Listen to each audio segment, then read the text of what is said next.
McEwen in the left wing. McEwen wheels in front and was checked. The puck sat there for a moment. Now York is shot. Score! Cam York's first in the National, and it's 2-1 Philadelphia. This is episode 91 of the Liberty-O. Danny Deemer here with Chris Stuffa. As always, how are you, buddy? I'm still getting over that Super Bowl. I cannot lie to you. Yeah, Still thinking about it. I mean, I think everyone is, honestly. Honestly, I haven't talked to anybody about that yet. Like, I refused to talk to anytime anyone's ever said anything to me since that night, I've kind of just like deflected the conversation the other way. I'm not even trying to be funny. No, I agree with you. Actually, I've reached a point of like complete exhaustion with it, to the point where I'm just avoiding like reading tweets about it. I'm canceling out of threads. People definitely blaming the refs. I'm like, I don't even want to see that. Like, I was bitching last night, but I don't even want to see that right now. I don't want to see anything. Just got to sit on that the whole summer. I told myself multiple times, just stay off social media. Like, not completely, but not as much. Don't go on as much as you usually do. Like, I just don't want to see that shit. And it wouldn't be because of the Chiefs fans either. It's because of the salty-ass Niners and Cowboys fans. Oh, my God. Like, Dak was the only one who went home with a trophy last night, the NFC East, for a non-football playing trophy. So, now that's 3 Philly teams who have lost championships this year. The Union, the Phillies, and now the Eagles. So, I'm trying to figure out how the Flyers are going to continue this amazing run that Phillies teams are making right now and make a Stanley Cup run. I joked to my dad, I joked to my dad earlier. I was like, could you imagine if like they continued that and just did it, just like joking around? He looked at me and he was like, well, you know a lot more about hockey than I do at this point, but you know damn well that other team had a lot more talent than this one. And I was like, yeah, it's not even close. Like, if you actually go and look at even that the roster, Phillies, not even close. Yeah, if you go and look at that roster in 2010 that made that run, it's just like, how were they just squeaking into the playoffs kind of thing? But then they did get embarrassed in 2011 in that second round against Boston. Yeah, I mean, it was like they should have had a better regular season in 2010. It just took a while. Yeah. But I know what you mean. It was just kind of... That's our example of winning. We go back and watch clips from a year we didn't win. That's insane. 13 years later, I'm going back and watching Mike Richards' The Shift from a playoff run. We didn't win. Yeah. That's how bad it is around here, man. I mean, like, not to shit on Mike Richards, but he's a great player. I liked watching him, but yeah, that was a Cinderella run. You know what I mean? Like, it wasn't like a sustained good team that consistently made the playoffs and were like a top seed. I mean, they were good. Yeah, no, that was the Bruins. Yeah, that would be the Bruins. So let's get into the letter, because that's something that I wanted to talk about days and days ago, and we could finally talk about it now. But what were your first thoughts on seeing them? Not even them, I guess you can say. It's John Tortorella, and I'm not going to sit here and read the letter off. I'm sure if you're listening to this podcast, you've read it or you've skimmed it in some sort of way. But it was basically what Tortorella has reiterated since the beginning, even though Chuck Fletcher was not reiterating the same thing at the time. But apparently it is quote-unquote signed off from the front office, so we have to believe that this is also coming from Chuck and Dave Scott, I guess. Like, I guess what that means, because I've seen that from beat reporters saying, like, oh, it's different because Chuck Fletcher, it's signed off from the front office. And if that's true, then, I mean, does it really make any difference to you? Because, I mean, it really doesn't make any difference to me, because it's not actually Chuck Fletcher making that decision. You know, I mean, like, making that statement, you know what I mean? Yeah, I don't know. That letter, I didn't think it was as big of a deal as other. Like, I was kind of glad they did it, to be honest with you. It's like, let's stop beating about on the bush. Like, the team's 500. Most of the fan base knows they suck, but there's a portion of the fan base who will never admit that they suck. So I kind of like that the organization just put that letter out and was like, nah, yeah, we blow, we know it. I didn't really mind it. I mean, I agree with the point of, like, Chuck Fletcher's name not being on it. It's kind of weird. I mean, to be honest with you, I can't tell you the last time I've seen the guy's face.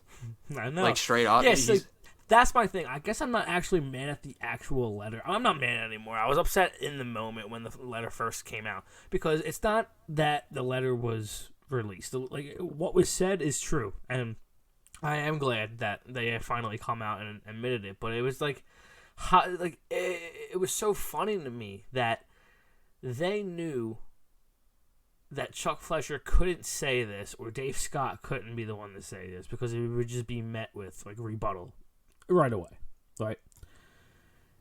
It's just extremely like ironic to me, and it's just so puzzling. I mean, you wrote an article about it. Like, why is he still here? If you can't have your GM be the one to say this, like, it has to be John Tortorella to be like the vocal point of the letter. That's my problem with it. Yeah, like we gotta stop beating around the bush here. Why is he still here if he can't be the one to say it? Because I mean, everybody knows the reason why Chuck Fletcher and Dave Scott aren't the ones who actually said it or wrote it, because of obvious reasons. I'm not sitting here and not understanding that point, but it's just, why is he still the GM if he can't put his face on that kind of thing? It's just extremely frustrating from a lack of responsibility kind of thing. Because to you, like the Flyers even know that that's the move that needs to be made, and they admit to it when they hide him from the public eye for the last 3 months. Like, doing that is a self-admission of like, yeah, this guy probably should go. So like, why hasn't he? And the timing of the letter is also funny it's too. Just weird. Dude. I really feel like this letter in the off season kind of would have been better. Yeah. You know, like before they went out and like threw money at guys, signed contracts, hired a winning coach. If you would have put that letter out after you traded Claude Giroux, dude, you probably get a standing O. You probably would have. But it's the timing of it, though. Yeah, I mean that's the thing. They weren't on the same page. Like I said, Chuck Fletcher was saying one thing in the beginning of the season, and John Tortorella was saying the complete other thing. And that's like something we've talked about multiple times. Like, hey, he's talking about we're 5 points out of a playoff spot, and John Tortorella is sitting over here saying this is going to take a long time. This isn't an overnight thing. He's been saying that since the beginning. Yeah, he's watching Kevin Hayes, and he's like, guys, yeah, let's chill out. The distance in what they were saying made no sense. And now, finally, are they on the same page? I guess they've always kind of been. I don't know. It's weird. If Chuck Fletcher goes out and makes a move that we kind of sit back and we're like, okay, this kind of backs up that letter, then maybe I'll feel a little bit better about it. But it just screams Chuck Fletcher dodging again. You know what I mean? Just like more damage control. Yeah, damage control, and it's just because you just know the deadline and the offseason are just going to be so underwhelming. Like, these guys have failed him for the last 5 years, and he still doesn't have the balls to trade them. He just re-signs them all. Like, it blows my mind. Like, the loyalty he has to guys. Like I know Provorov's been in trade rumors for the last 3 years, but like at the end of the day, he's still here. Konechny as well, but at the end of the day, he's still here. Sanheim in an up year last year. Let's give him 8 years. Oh my gosh! I mean, that's something we'll get into. It's like, I don't know. We've seen it doesn't work, and yet he still refuses to change up the potion, if you will, the mix, the ingredients. Yeah. He just tried his hardest to patch the Giroux error and make try to like win now moves with like Niskanen. I mean, it's like, but when Giroux goes though, how does he not just see the writing on the wall of what he should do? And not signing D'Angelo and not doubling down on high-profile coach. A fourth liner gets like, didn't he get like a no-move clause 4 years? Delorier, like I don't even mind Delorier, but still, it's just like the principle of the whole thing. And then you cry wolf that you don't have cap space when Johnny Gaudreau wants to come here, and you sign D'Angelo about 6 days prior. Yeah, it just doesn't make sense. A guy who now looks highly replaceable. A guy who like is probably like should be traded off the team. So that's what we sacrificed for instead of 7 years of Johnny Gaudreau, and yet they want to cry wolf about it. And now this is a guy that we have to trust going into this deadline to at least make some moves to set us up for a decent kind of summer. I mean, we're going to have a top 10 pick, hopefully coming up here. We'll see, you know, but this is a guy that we now have to trust to make some decisions trade deadline time. And 17 days away, March 3rd, we know who are our locks, right? Two guys, JVR and Braun. I think those are two guys that are absolutely going to get traded. It's whether or not Chuck Fletcher can bring back anything kind of decent. If Chuck Fletcher brings back a second round for JVR, I'll be fine. Like, that's a completely fine return for JVR at this point.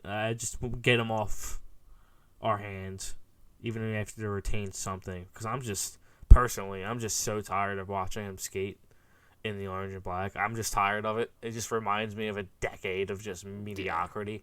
Oh yeah, he's a constant reminder of not when him, I think of him, but, I think of Patrick Kane's 2010 Cup winning goal when I think of gosh. JVR, and then now I think about Goudreau not coming here. So it's not a shot at him. It's not him personally, but it's just like when I see him, I'm like, damn, Luke Shen flashback. You know what I mean? It's just past the time. Yeah. Yeah. Hopefully he goes to a playoff team. He has some success. He scores some power play goals sitting in that front line. That's what he does best. But he's definitely a lock, right? I would hope. Yeah. Justin Braun. It's been talked about a lot. Been talked about a ton. He's just a guy that I don't see why you wouldn't. I mean, I could see Chuck Fletcher sitting here saying that. I mean, I have Freeman on the 32 podcast saying that Chuck Fletcher in the front office is waiting on a good. I forget what the actual words they use, but something on the lines of they're waiting for a good deal for Nick Seeler. They're not just going to take anything for Nick Seeler. It blew my mind because I talked to you on text. I feel like they just over-evaluate players to the point where they're doing something like that. You know what I mean? Like, it's Nick Seeler who is playing on a bottom 10 team right now. And granted, Nick Seeler has been good. I'm not shitting on Nick.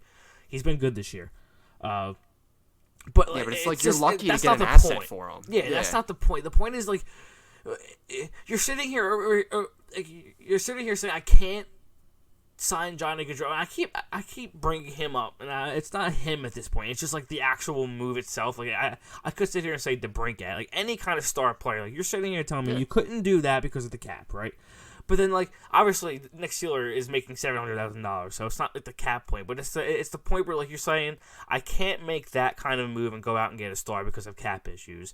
But God forbid, let me hug Nick Seeler and over a third-round pick, a fourth-round pick. Like, it's just like you're misevaluating things, and it's hard to actually say what I'm trying to.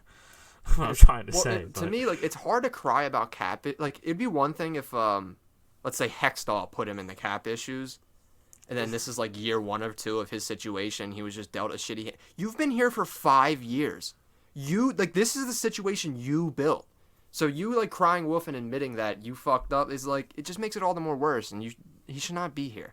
And to be honest with you, I know we joked about, like he definitely has something on Dave Scott, and, like, I don't know how but I really did not think he would be here for this trade deadline, especially with those rumors circulating in November, December. Like, it did not get much better after that. Like, what, just because we beat some shitty West Coast teams? Like, that saved his job? Are you kidding me?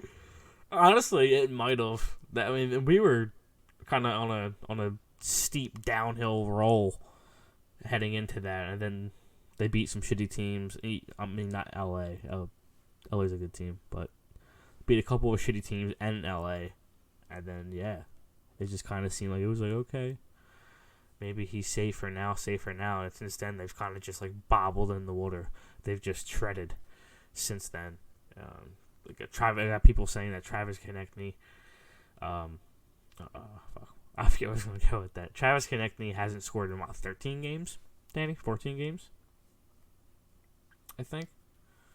Yeah, something like that. He's pointless in last 8. His last point was January 21st against Detroit. His last goal was January 11th.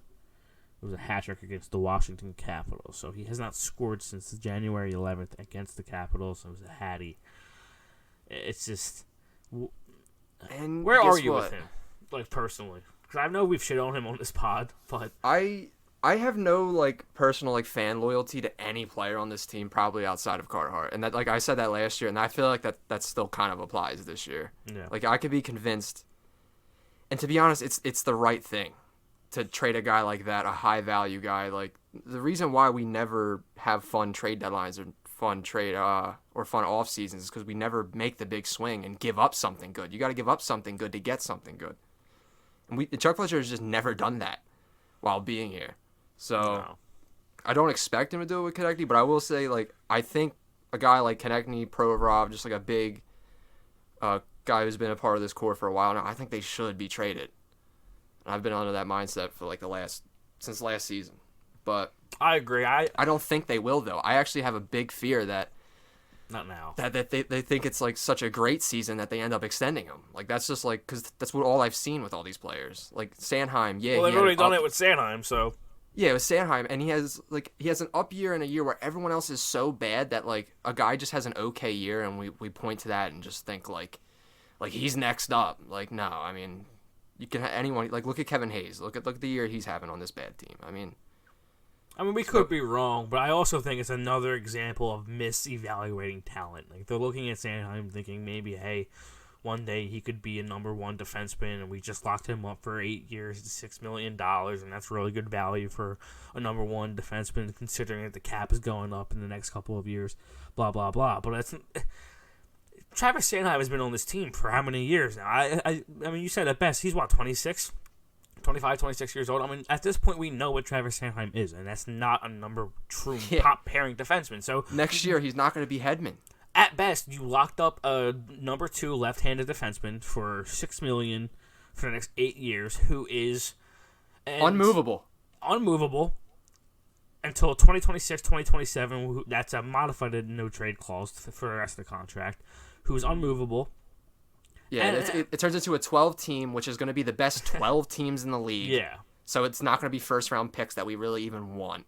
I mean, we're going to want him. But... He's here. So, and let's be honest, he's okay. And it's not the contract that's the problem. It's the timing. It's the rest of the defense. The misevaluating. Again, I'm going to keep saying that word, and it's a word that it's going to keep coming up because it's what they do. I mean, D'Angelo's another example of just misevaluating what he was and what he can bring and how much money you gave him and how his success from Carolina came from certain things. And it's extremely frustrating because I go into this trade deadline saying, yeah, JVR and Braun are definite locks to get traded, right? And hopefully JVR brings back a second, and Braun maybe a fifth, a fourth, if we're lucky. I mean, the dude's barely played this year. I mean, he'll be a nice little depth piece for a playoff team, maybe the Oilers, the Rangers again. Maybe the Rangers. Who gives a fuck? To be honest, Sealer apparently they're holding on to him for a fucking third. So I don't know. Maybe and the notion on Konechny was that they want an overpay for him as well, right? Konechny and Provorov just seem like off-season moves if that happens. It's not a trade deadline move in my opinion, but. I could be proven wrong, but it seems like a draft day kind of move or a move 3 weeks after the draft heading into like off-season signings and stuff like that. It just doesn't scream off trade deadline kind of thing to trade Provy or Konechny at this point, but I could be wrong. I don't know. I personally worry about what they view as an overpay for Konechny because, like you said, they over-evaluate their talent so much or they overvalue it so much. Like saying, to the point where 2 first-round picks and top 8 prospects for him, kind of thing. Yeah, like I just remember a couple years ago when they were negotiating with Winnipeg, and Winnipeg wanted one of like Provy or Konechny in a deal for Patrick Laine, and the Flyers were like they backed out in record speed. They were like, these guys are untouchable, and it's like it really makes me worry about, especially with the kind of, I mean, I know it's slowed down, but with the kind of year Konechny had, I really worry about what they value, like what they deem as an overpay. It's kind of scary to think about. What would you say would be the right kind of value for Travis Konechny at this point? Locked up for the next few years. So, under a decent contract, I think he makes $5.5 million until... Let's look. He makes $5.5 until 2024, 2025. So he's locked up for the next couple of years. 25 years old. What would you say right now? What would you... trade for him? I mean, my like dream for that would be like a first and a prospect, like a B-level prospect, right? Yeah. So yeah, definitely not someone who's like top of the draft charts. I honestly don't blame you for sitting here being like Chuck Fletcher is going to hold on to this. I mean, obviously you want to extract as much value out of any team that you're trading a guy like Travis Konechny for. I'm not saying not to do that, but your fear is that he's going to turn around and be like, no, not just 1 first round. I need 2, and no, not a B level. I need like your best prospect kind of thing. And I don't think Travis Konechny is worth quite that. Maybe a little bit less, but that's not a fear that's coming out of left field with a hockey stick. You know what I mean? Because this is a guy that we've come on this pod and said I don't want him to be in control of any kind of trade that impacts us like that. And the Travis Konechny trade could be quite huge. It could be for a guy that is young, talented, and can help us now and in the future, like a player for player kind of swap, or it could be a trade like that, like a first or a B, C. Oh yeah, he's a valuable asset without a doubt. But that's why we're bringing him up. I don't blame you for being worried that they're going to overvalue him, because it's kind of the same situation with Nick Sealer in the sense of like not. Obviously, they're not the same kind of player, but I mean, you're like, why are you sitting there saying I need a 3rd round pick, or he's staying? Yeah, like we're really what? Like we're demanding an overpay for Nick Sealer. Like it's so funny, like the battles Chuck's picks to have. Like, yes. He had no problem leaking to like everyone that Giroux wanted to be a Panther in January. The entire league knew it.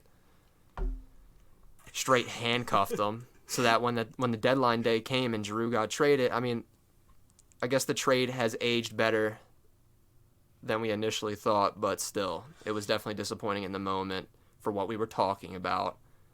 For sure. But, I mean, it was a guy who was also going to be an unrestricted free agent, and you saw what happened. So that value does decrease a little bit. And if you actually do look at that trade, we definitely won it from a Florida Flyers perspective. Yeah, they took a gamble and they lost. It sucks. Yeah, I mean, you do that 9 times out of 10. I mean, you're a team, one of the best teams in the league that regular season. You're going into the playoffs as a top seed. Of course, I mean, I would do it 10 times out of 10. You know what I mean? You're trading a first and a B-level prospect for Claude Giroux for a playoff run. Yeah, of course. I'm doing that. I wish my team was in that position. Exactly. I mean, that's what we've been slamming on the table for the Flyers to do for the last... how long I've been watching? Like 15 years? I mean, I've been watching for so long, and it's just... That's exactly what we've been slamming on the table for. When we entered the playoffs in 2019-2020 as the COVID year, and they traded for Derek Grant and Nate Thompson. Nothing against them, but I mean, how many times have we said on this podcast we wanted somebody like we want to move like Florida did with Giroux. So I mean, I don't blame them for making the move, but in hindsight, we definitely kind of fleeced them because I mean, Tippett's a good little middle sixer. It looks like so, and a first round in 2024, which is not going to be. It's going to be not as deep as 2023, but it's going to be a pretty good draft. So yeah, and like, dude, the East is stacked. The Panthers East. clearly don't look like last year. Dude, there are a couple, like, and I'm not trying to, like, wish injury on people, but there are, like, a couple big injuries away from kind of being, like, near the bottom of the East next year, so. I mean, right now, I mean, they're only 6 points away from us. So, I mean, there are a couple of losses and a couple of Flyers 2-1 gritty wins away from being right there with us. So, the East is weird this year, isn't it? Like, I really didn't expect Washington to be in it. I really didn't. I've been predicting a Washington fall off for, like, forever, but I swear they, like, never die. And then, obviously, the Devils are a team that, I mean, I didn't personally have. I mean, I had them down in the bottom of the Metro with us. So, I was dead wrong there. But, I mean, they've been fun to watch. Zach Hughes, even though he's out for, I don't know, a couple of weeks now. But, I mean, he's been fun all year. They're 35-13-5, dude. Like, that's disgusting. Yeah. Boston 39-8-5. What? The uphill climb of being able to contend in the East seems so daunting for the position we're in. Because it's like, I was saying it to Derek last night. It's like, I don't even, or earlier today, I don't even think we're Buffalo. I don't even think we're Detroit. Like, we still have a lot of work to do to even get to to the position of those teams, let alone like a Devils, a Rangers, a Hurricanes. You mean in terms of just having talent, right? Yeah. Yeah, I mean, that's the thing. Like, having this Torts effect is great. And we're cap-strapped. Like, that's another thing. If it was one thing where I was like, oh, we can get in the sandbox this summer, make some moves. Like, but no, like, we strapped ourselves, going all in on years and having nothing to show for it. Hopefully they do gain some cap room, because they're going to trade JVR this offseason. They're probably going to retain something. So, I mean, they're going to get some money off the books there. Whether or not they trade Hayes is to be seen. Now, that's the one that, like, if Chuck does that... Yeah, I mean, that's the moves that he needs to make. But then again, I always go back to what we've been reiterating. I'm nervous. Just not a closer. Yeah, I'm nervous because I don't believe in you. Like, what have you done to make me believe that you'll make that kind of move to set us up well? Do you know what I mean? Like, what makes you think that you're going to trade JVR for maybe actually get a first for him or second, but only have to retain like 25% of the contract, or get a second and don't retain anything? I don't trust him. I've never seen him win. Never seen him come out of a trade like, holy shit, Chuck Fletcher just completely fleeced that GM. You know what I mean? It's just... Yeah. Obviously, I don't care what we get back for Kevin Hayes, as long as that contract gets off the books and we maybe start new. But it's the whole point of him not winning any trades, you know? Every one of his trades feel like, okay, well, that was definitely a need, but feels like a little bit of an overpay every time.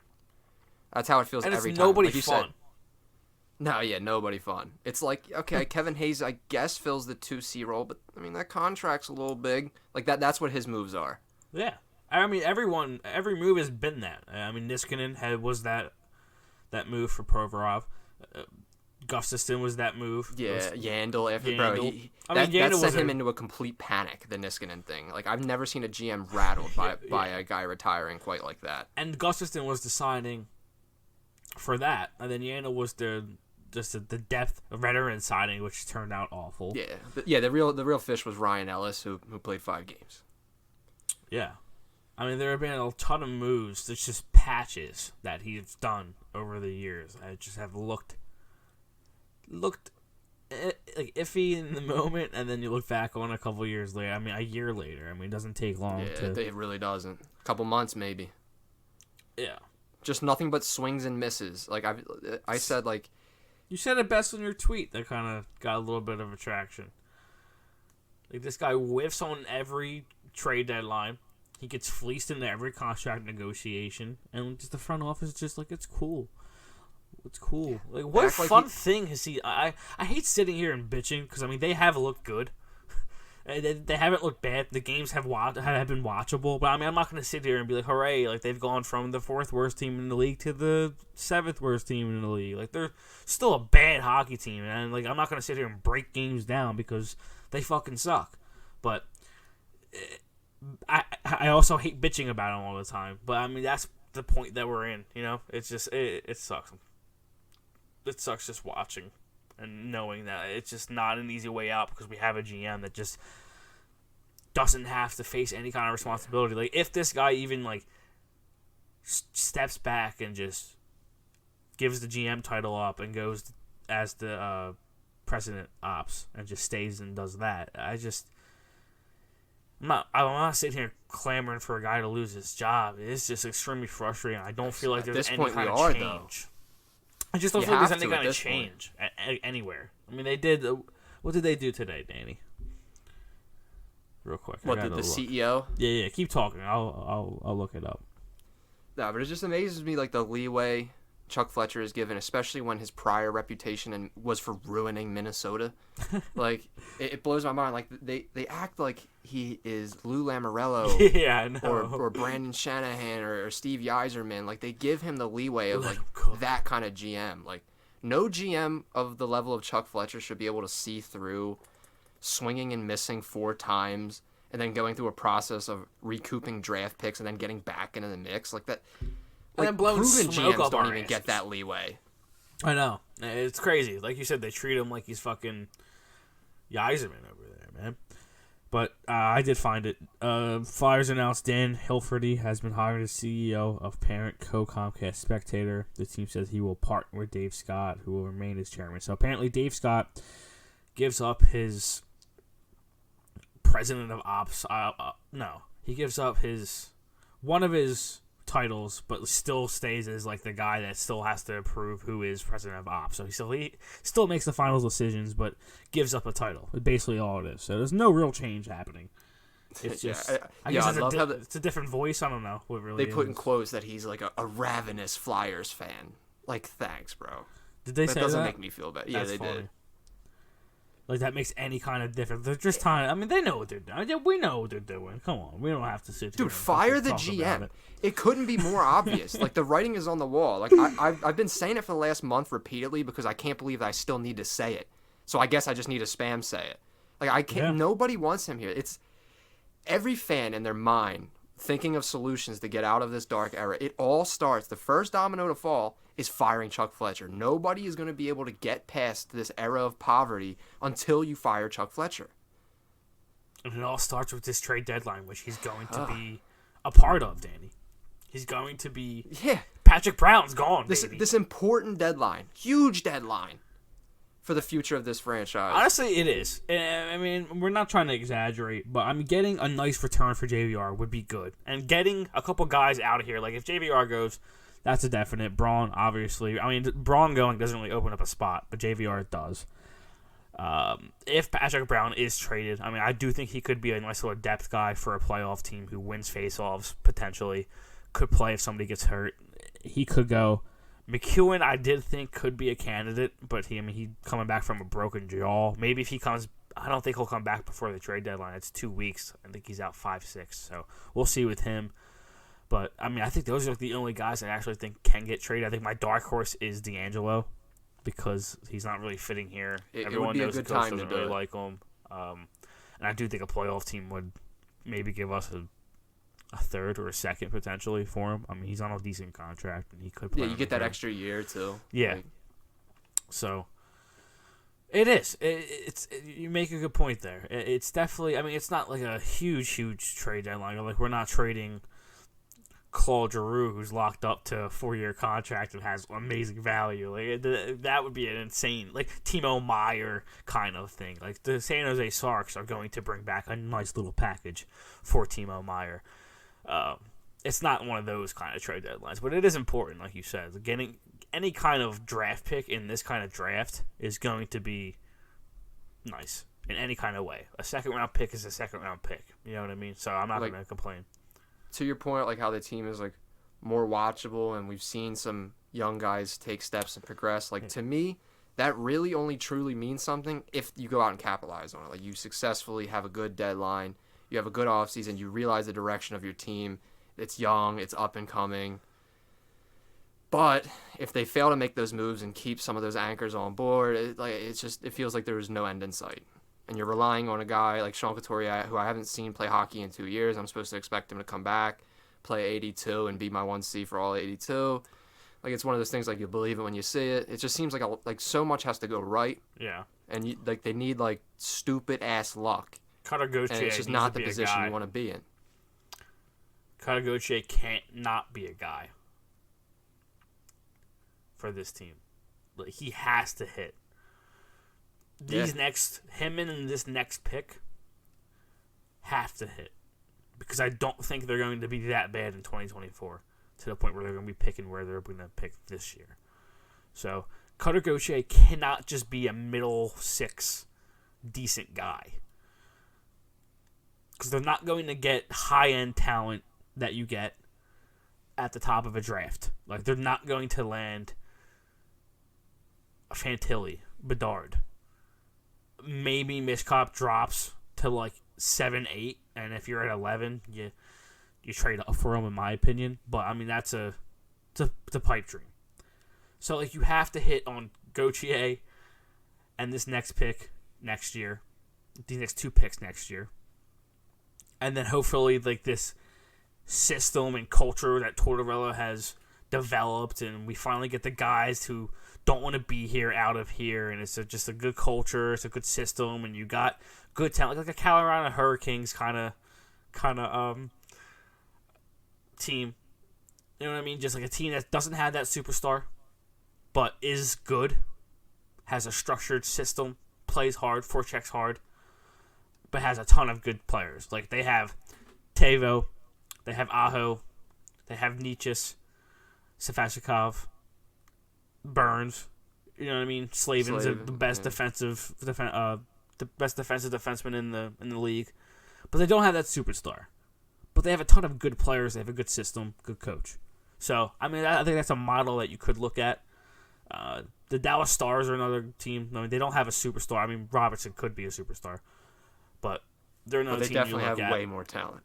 Yeah, for sure. But if Kotogochi is a guy, which he needs to be, and you hit on the next pick, and Forster could become a guy, you know what I mean? It just like you said, a lot of things have to happen, and it's worrisome. Like maybe York becomes a guy. Like maybe. You know what I mean? Like we've been saying that for how many years? Yeah, maybe Chris Stahl is great. Like who knows? Who knows? Like you said, we've been saying it for years. We've loved Prospect for years. And it's gonna work out. Like it's the numbers. I mean, like the math has to at some point got to hit on one. You know what I mean? You got it lucky at some point. It's only a matter of time. It's just a matter of when. You know what I mean? So yeah, it would just be so big with like given how like let's say like Frost, Tippett, who've all been good. So it's nice to see. But like if they go out now and like really buy into the fact that like we're a young up and coming team and they make those proper moves to shed cap and get some assets in, like I don't know, I could be on board with that. It goes back to the point we just don't trust them to execute that properly. Exactly. I don't trust them to do what needs to be done for me to hop back on board. Like you just said. Believe it when we see it. Yeah, like you said, locking up these young players who have shown progress, like Tippett, Frost, York. Show me that these guys are the guys that you want to keep developing and not build around, but kind of have there. Shed cap and bring in young. I mean, it doesn't have to be a prospect, but it could be a 26-year-old that can help us now and in the future. Like you said, decent moves, structured moves to really like propel this team into a position where I could hop back on board and could see light at the end of the tunnel. Because right now it's a lot of ifs, but if this guy turns into this could happen kind of thing. It's just sitting here guessing at this point. Like they're a lot better to watch. Don't get me wrong. They're structured at some in some points. I mean, they still have breakdowns here and there that you just kind of shake your head at. But you can't sit here. I can't sit here and deny that they have looked better than last year. Obviously, our expectations have been completely different, so I guess it doesn't suck as much to see them get cycled on in the defensive zone for 45 seconds. You know what I mean? It's just, you said it best in the group chat today. It's just kind of a different kind of expectations the last 2 years. So I guess we react differently to it, obviously. But it's just, I don't see any light at the end of the tunnel unless if, again, we're saying these words, Cutter Gauthier is a star. Like, he has to be a 35, 40 goal scorer every year stud. And could he become that? Absolutely. But that's a lot of pressure to put on a 19-year-old, 18, 19-year-old who is going to be here either this year or next year. It's not a matter of if he's going to be here. It's a matter of just when. So I'm just tired of seeing other teams pull off shit and do shit that we just cry and say we can't do. You know? I just want him to come into a decent situation. But I know what you mean. There's always some excuse with the Flyers. When other teams will get it done. Smaller market teams get shit done. Like, you're the Philadelphia Flyers. You are a top brand in the National Hockey League. You can't get anything done. It's a joke. That's actually a good point. Obviously, Columbus, you can't predict the injuries that happened to them were going to happen. But they did. And it's a great point because they went out and grabbed Johnny. And you've said it so many times. Florida went out, traded for Kachuk. Yep. You said it so many times about the Johnny thing. It wasn't about just Johnny. It was about going out and grabbing somebody that, yeah, maybe you sign him and he's here for the next 6 years, and the first 2 years suck.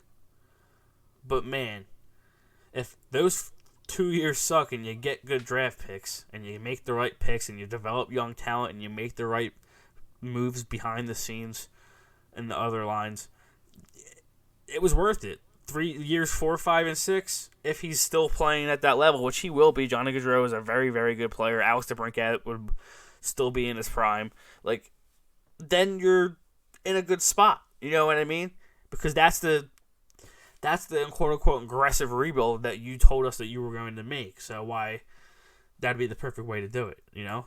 Yeah, but no, like that Band-Aid move that was Tony DeAngelo was more important, more prioritized in a timeline than a player of the caliber of Johnny Gaudreau. And then they sit there and cry, like, literally weeks later, we don't have enough high-skilled talent. Remember that? Like, they literally sat there and said, we need more high-skilled talent. Like, you're saying that to me when there was a hometown kid who, even in interviews after, like during this mid-season, has said he wanted to come here. He thought he was going to come here.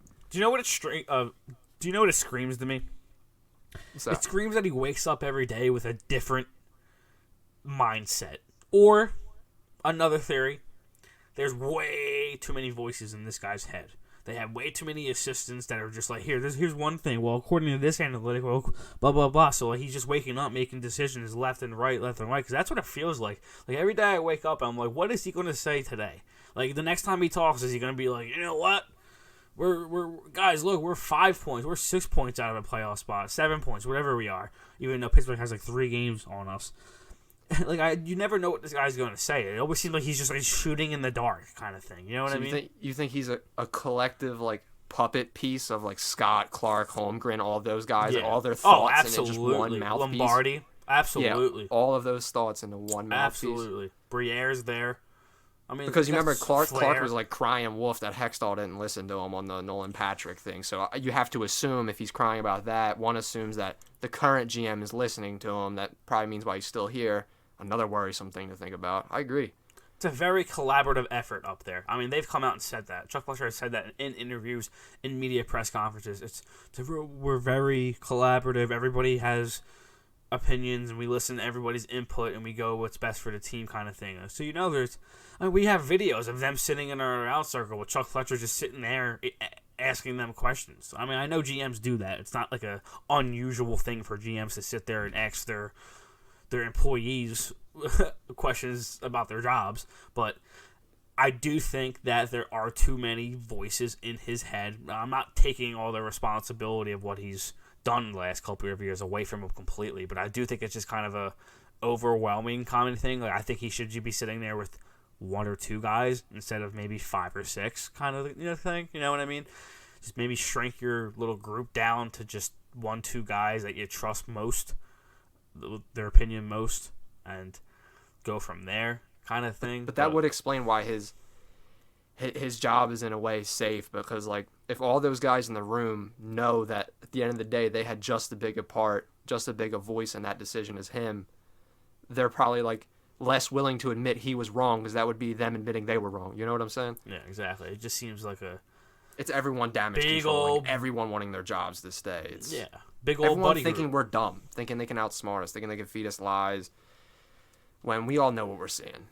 It all depends on what they do this trade deadline, Danny. Now, if they make some interesting moves, and like I said, if they come out here and make some moves around, like, okay, maybe that letter wasn't complete bullshit, then maybe I'll hop back on board on seeing a light, Totally agree with that. Totally. You never know.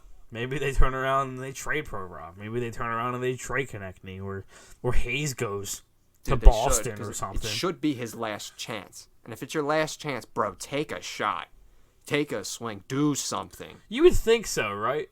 But nothing has indicated this guy's on the hot seat. So, I mean, like, there is no last shot. Like, That's scary. He's chilling, dude. He's cool. Like, it is scary. It's confusing. I mean, you wrote an article about it. I read it. It was good. Thank you. But I was angry. I don't blame you, man.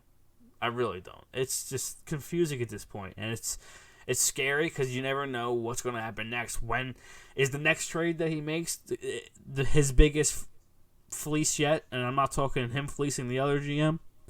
You know what I mean? It's just like fear. Like I live in fear, dude. I wake up like hopefully it's not to a text that we just traded Konechny for a 6th round pick and fucking Nick Delorier's cousin. You know what I mean? Like it's just I live in fear constantly with this guy. It's like they're bleeding season ticket holders and they constantly cry about it and they're like, oh, we'll give you 3 games free or like 2 games next year. We'll give you a free soda. It's like, dude, make the fucking hockey team good.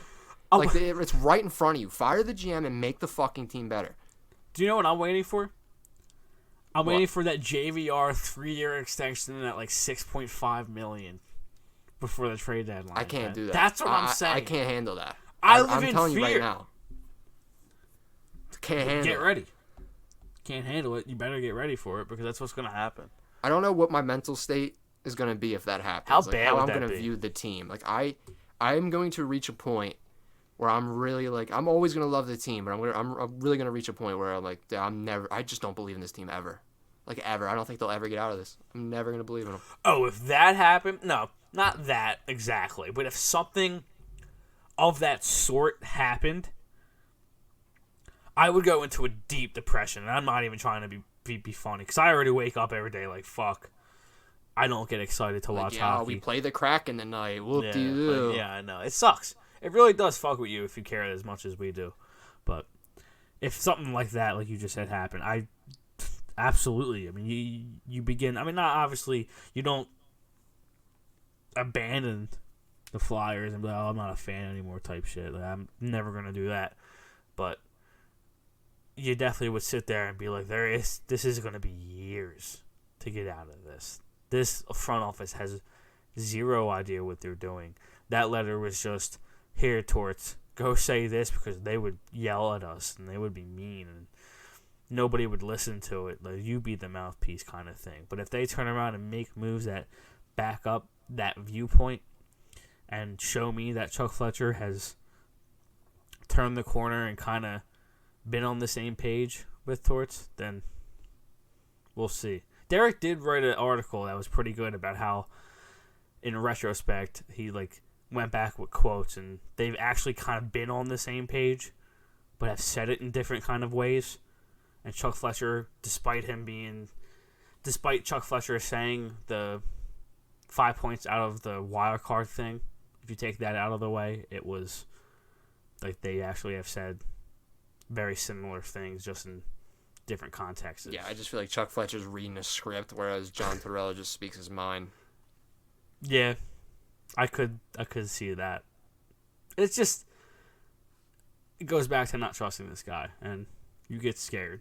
But one thing that hasn't been bad about him and his quote-unquote team, I guess you could say, in Brent Flair, are his drafts and his prospects lately.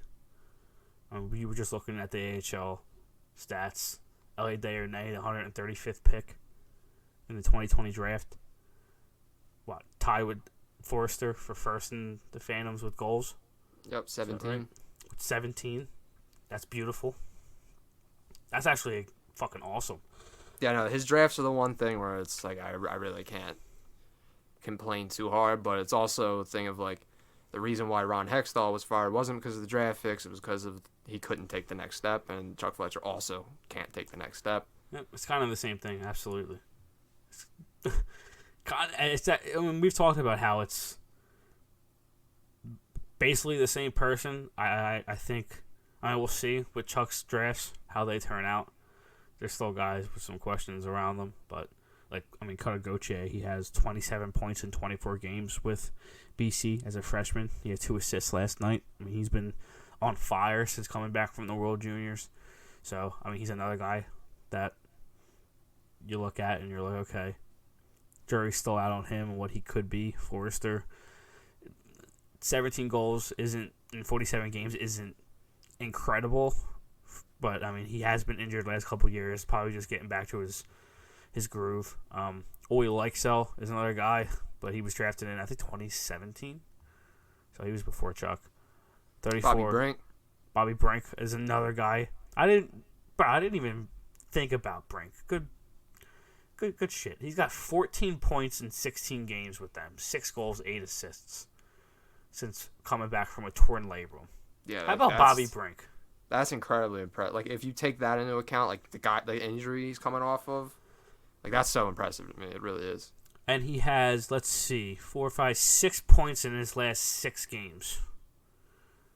So, he's been really, really good down there. I think, if he keeps this up, I think you could possibly see him this year, especially if we trade a couple of guys up front, open up some spots. Like, I would not mind seeing Desnoyers.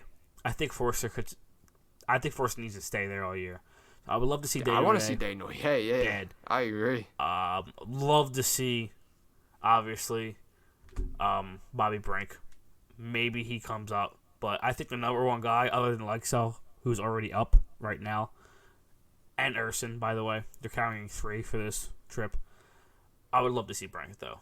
That would be awesome. I mean, 14 points in 16 games coming back from that injury that's pretty impressive. It's not mind-shattering. It's not 24 points in 16 games, but, I mean, those are good numbers. He's been good. To Desnoyers, like, it's so impressive to me. Like, he gets drafted in the 5th round and just takes leaps and bounds ever since. Like, yeah, especially with the development league he was in, the QMJHL, like, I feel like it would have been so easy for him to not be a guy who has panned out to the point where he's panned out thus far. But he made Team Canada. Mm-hmm. He's, like I say, leads the our team in the A in goals. 5th round. Like, that's some impressive shit. Captain of his junior team. See, like, the thing with Desnoyers coming out of his draft, it was the scouts, the two-way wasn't a question with him. Every scout agreed that, I mean, he was going to be a pretty good two-way player in whatever league that he played in. It was the offensive game. And then we drafted him, and then he got traded in the juniors to the Halifax Mooseheads. And that's when he just started lighting the QMJHL up. And it was kind of like, I remember sitting here with you saying, okay. QMJHL is obviously a very offensive-heavy league. The defense isn't very good. How is a two-way game? Two-way game's still really good? Okay. Maybe we have something in this kid. Keep watching.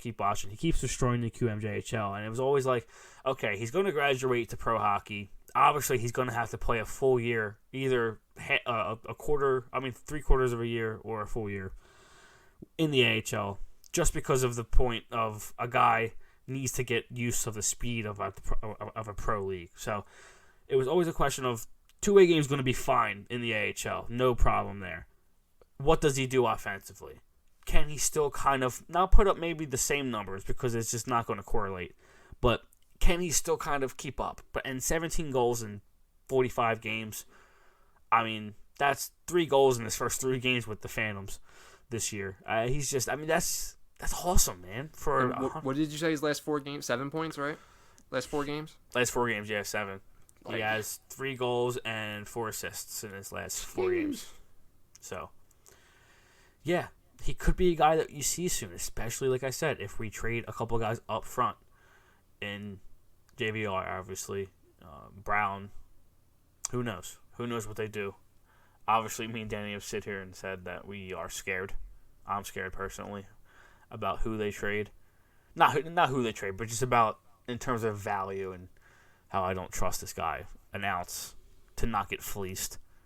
Again. Yeah, actually, I'll put it this way. I think their mind, their heart is going to be in the right place. Like you said, it just comes down to execution. It comes down to closing it, not getting fleeced. That's the fear. Because I think they know what they need to do. They've always known what they needed to do. They just can't do it.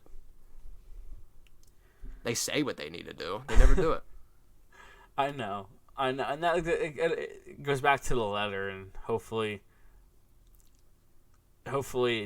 their next moves backs that up, and we'll see.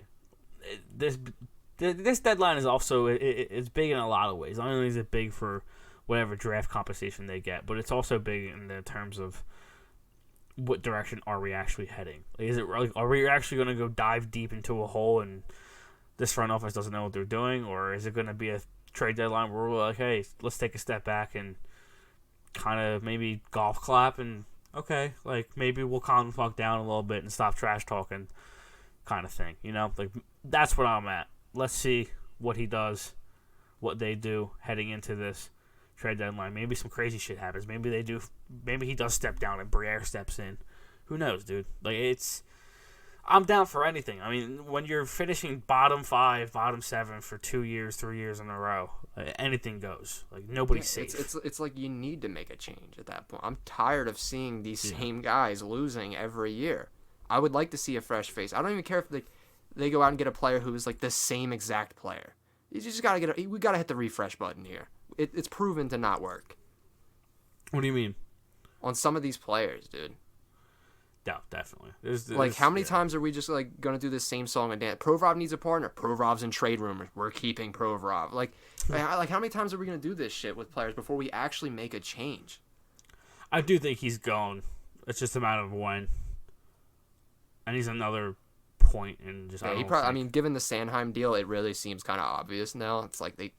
Yeah. They kind of have to do it. He seems like the odd man out. Let's talk about that real quick and how bad of a double down that was because of multiple reasons. Not only does that basically tell you that Ivan Provorov is gone, because I mean, if Cam York, who is already proving that he could be a top 4 guy in this league, I mean, he's playing on the top pair on his offhand, on his offside, well, very well. So he could definitely be this team's number 2 left-handed defenseman, and would fit there perfectly. I mean, he's due for a contract extension, so they've fucked themselves with this Sanheim, to put it lightly, with this Sanheim contract, right? Last year they had 2 attractive defensive assets to kind of like play around with in Provorov and Sanheim, and what they did by signing that unmovable 8-year Sanheim deal is essentially tank his asset value to where it's only Provorov. Yeah, in my opinion. I don't see them going out and even trying to, like, I think they like Ristolainen, so like, I don't maybe D'Angelo goes, but like, yeah, really he's my dark like horse. But let's talk about the left side and like how that really leaves them. So Sanheim is going to be in your top 4 for the next 8 years. Let's say, when does the no trade clause kick in? 2026, 2027, correct? Yeah. So 3 years. What is it? 4 years. 4? Yeah, 4. Wow, I'm sitting here like, what year is it? Holy shit. 4 years. He's definitely here. So he's in your top 4.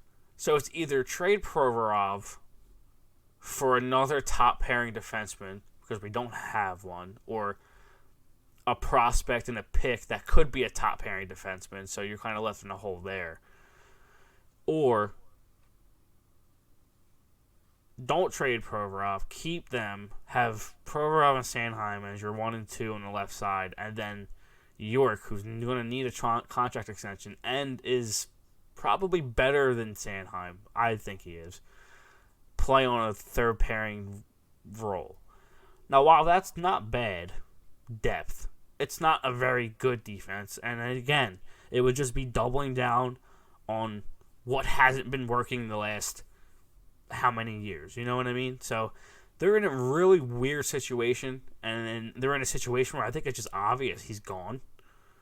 Because Derek's wrote articles, and those articles were really good, and it goes really in depth about how there are possibilities of Cam York turning into a first pair guy. And if Cam York, let's say Cam York turns into a guy, right?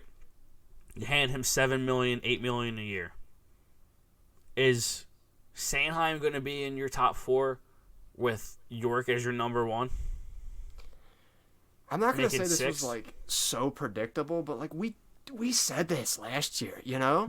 It was like the hope was like, how many times did we go on this podcast and say, like, you don't stack up all of these young assets. We had the number 1 pipeline in the league for so many years. You don't stack up all these defense and then hang on to them all. At a certain point, you gotta tinker. You gotta cash in, and that's the only way that works, though. You know what I'm trying to say? The only way trading Provorov away and not replacing him with somebody is York turns into a number 1 guy that you can put as your number 1 left-handed defenseman with another good right-handed defenseman on that top pair. But that's a lot of ifs. Like, that's a lot of pressure on York. I mean, I'm not saying he can't become that kind of guy. Like, there are ways. If you read Derek's article, he went into depth about how York has traits that a number 1 modern-day defenseman has in terms of puck moving, offensive, and defensive skill. So, like, there are ways it could happen, but I mean, that's a lot of ifs. And we go back to that words again, if, ands, where this guy becomes what. Because at this point, you're going to trade Provorov. Because you're not going to keep Provorov and Sanheim. That's just that hasn't been working. So why would you keep the same thing? So, like we said, Sanheim's there. Provorov's gone. So it's either York becomes a guy, or he doesn't. And he's just a pretty good middle pairing defenseman. So then you have two middle pairing left-handed defensemen. And then you still got to go out and pay a top guy $9 million. So you have a ton of money locked up on just a mediocre left side. It's just there's not a lot of ways to fix it. It's weird, and it's confusing, because now teams know like Sanheim's not going anywhere. Like they're gonna trade Provorov. I'm not gonna give him a kid's ransom. Like he's gonna get a good return, but like, he's not gonna get a return that some people are sitting here thinking that he's gonna get. Like I don't think he would bring back a Quinton Byfield that a Chychrun would. Like Chychrun is locked up at like 4.5 for the next 2 years, I think. He's going to bring back something nice. And I even though Provorov, like his contract isn't bad. What's Provorov at? 6.2, I believe. 6.75? 6.75, yeah. 6.75 until 2024, 2025. That's not bad. For like maybe you nab them and maybe we retain something and that increases the value. Like there's a lot of ways that you could bring back something good, but I don't think it's going to be anything crazy. Do you think a return for him would be insane? Like, it wouldn't be a Byfield, right? Nah, it would not be insane. It would definitely be underwhelming, guaranteed. Which is sad, considering he's locked up to a decent contract. He's 26 years old. He could be a really good number 2 left-handed defenseman, like a second pair guy on a good team. So, you could get back something for him.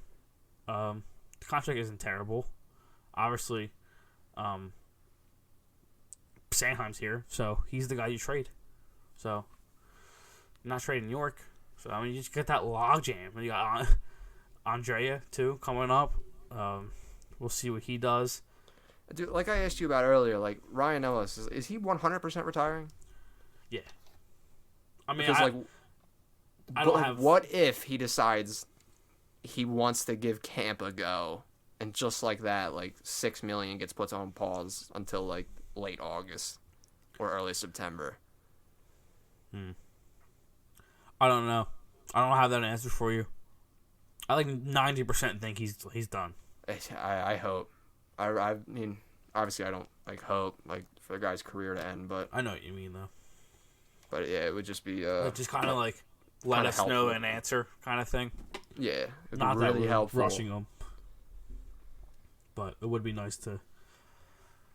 I mean, Couturier almost forget too. the guy's a flyer at times. Like I really do. Like all the time. you see like one article about him a year, and it's like you just forget he's even in the organization. Honestly. So real quick, let's talk second half expectations. What are your tryouts? What's your number one thing that you want to see heading into this end of that last 30 games, Danny? In terms of everything, games, the roster, trade deadline. Games, I really don't expect much.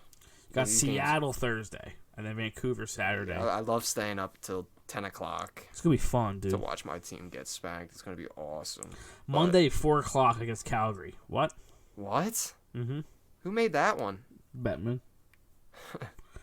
Special for you. Because he knows that you'd be working at 4 o'clock. But seriously, what are your... what do you want to see? I would hope to actually see losses. Like, I mean, obviously I still want them to compete. I still want, like, young guys to get on the score sheet. But would hope that they go on, like, a little losing skid.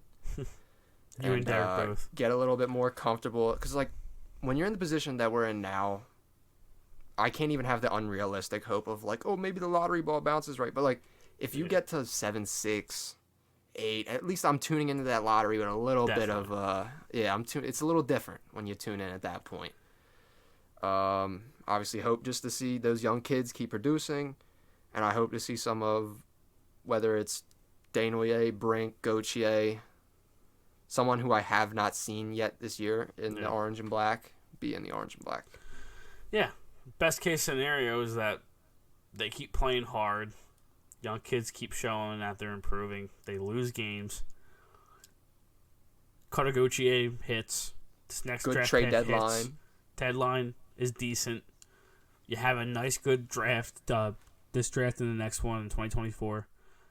And then you surround this structured team with some talent. And that's best case scenario. That's what I want to see. If we're being totally honest. I mean, I don't want to see them make a playoff run because Kevin Hayes is snapping and they kept JVR because they won 4 games in a row before the deadline or some shit like that. You know what I mean? That's worst case scenario. I just want to see the moves that everybody and their mom knows should be made. That's what I want to see.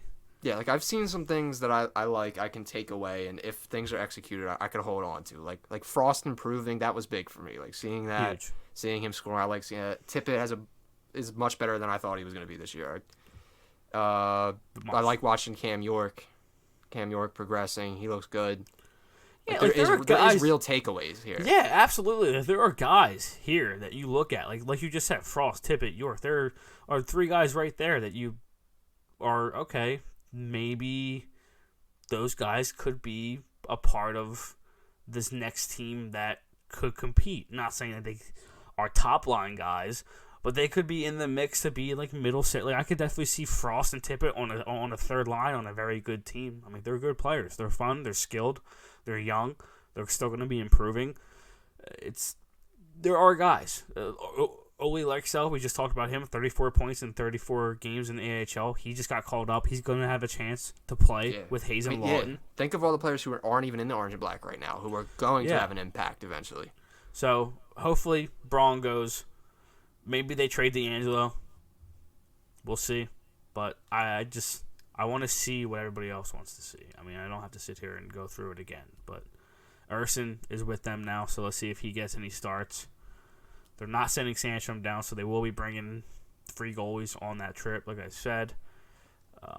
Obviously, Couturier still week to week. Atkinson's out for the year. McEwen's still recovering from that broken jaw.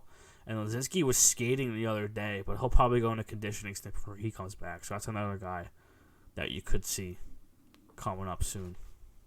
Coming back soon, I should say. Not coming up. He was with us. I haven't heard him in a while, dude. Like, holy shit. Tanner Lazinski. Yeah, he had that one spin pass to Frost. And, it was dirty. Yeah, it was. Was dirty. Need to see him again, though, because I'm not going to lie, and I kind of feel bad saying this. Forgot about him. Forgot about him a little bit there. Anything else you want to add? No, that pretty much kind of sums it up. I mean, it's really a waiting game till the deadline. I heard you say it best earlier in the episode. There's really no point in like diving deep into individual games, individual box scores, individual efforts. It's really like we know what the team is. We know it's an uphill climb to get out of here. We'll believe it when we see it. But we hope to see it. And also, there's been like no rumors lately. The trade deadline is soon.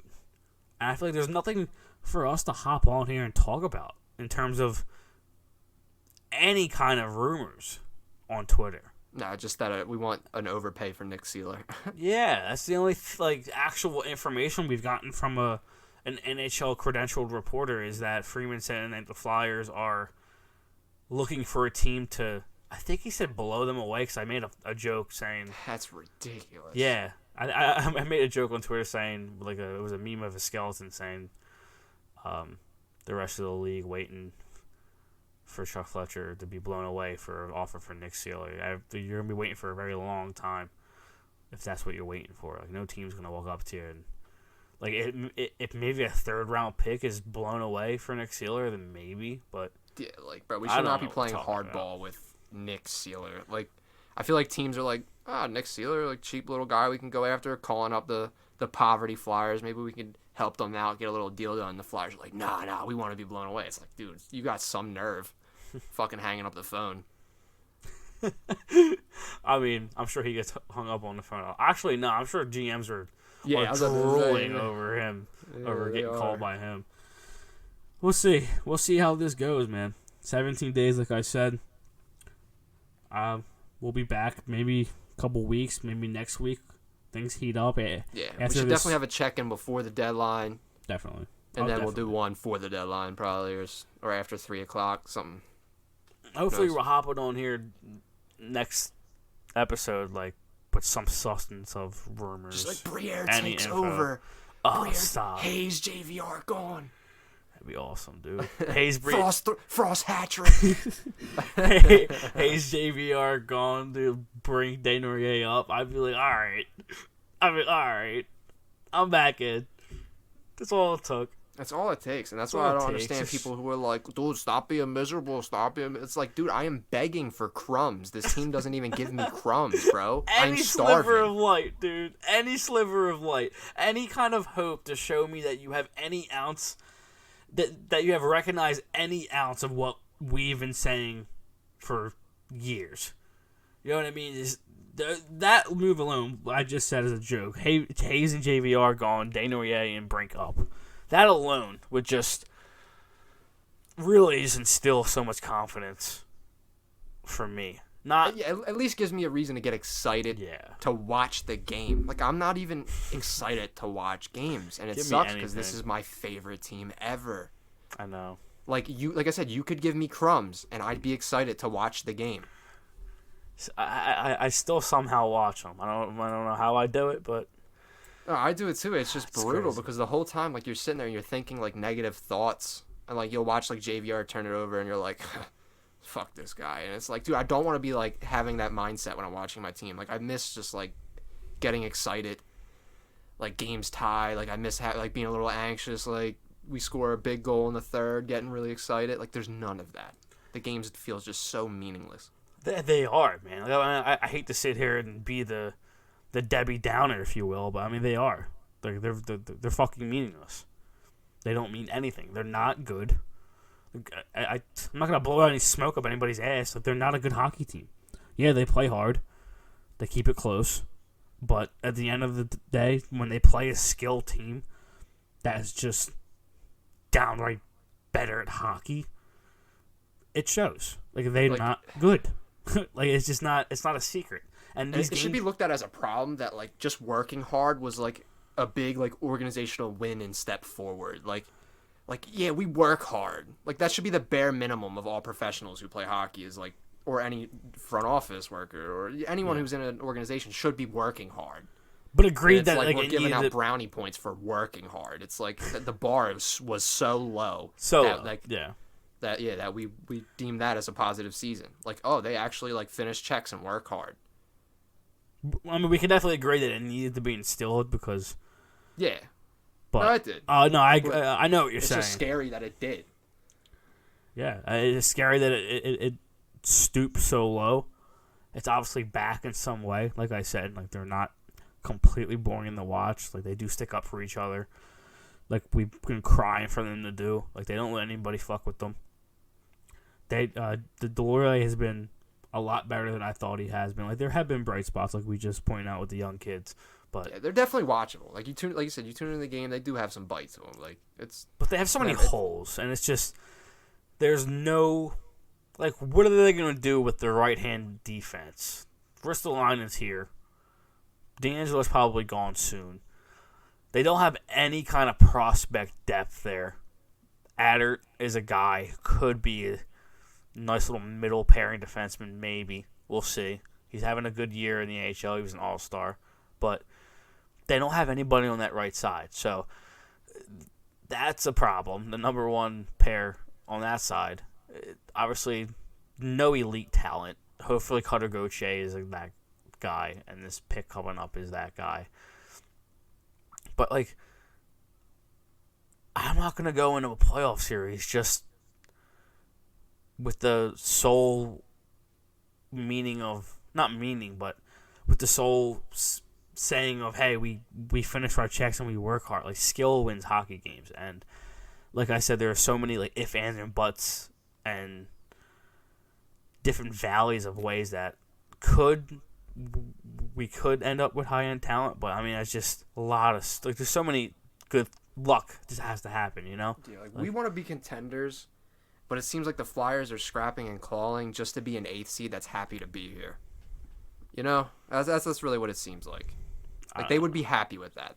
We would just be happy to be here. That's what they're chasing. Just get in. When like in reality, like we want a contending team. Yeah. I need high end talent, man. I don't have any. I don't have a goal. I don't have a 50-40 goal scorer. I don't have an elite playmaker. Like, I don't have it. I don't have a number one defenseman. I have a goalie, which is awesome, and gives you a little bit of a leeway. Like you don't need a Connor Bedard, you don't need an Austin Matthews, but you need talent. Bottom line, Sean Couturier, Cam Atkinson come back, great. They're good players, but they're not elite talents. I mean, I think Couturier is an elite defensive player, but in terms of... Dude, and they're both gambles. Like, they really are. They're both gambles. Like, I don't know how anyone can confidently say they have faith in both of those players to be there the whole season. Especially Couturier. I hate to say it, but...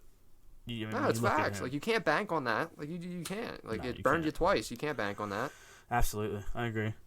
We'll see. There are a lot of question marks that have to be answered, and hopefully we get a little bit of answers coming up here. Yes, sir. Well, that was episode 91 of the Liberty Yo. You can follow us on all socials at the Liberty Yo. Follow me on Twitter at TLYDanny. Follow Chris at Chris Stumps. Go Floor.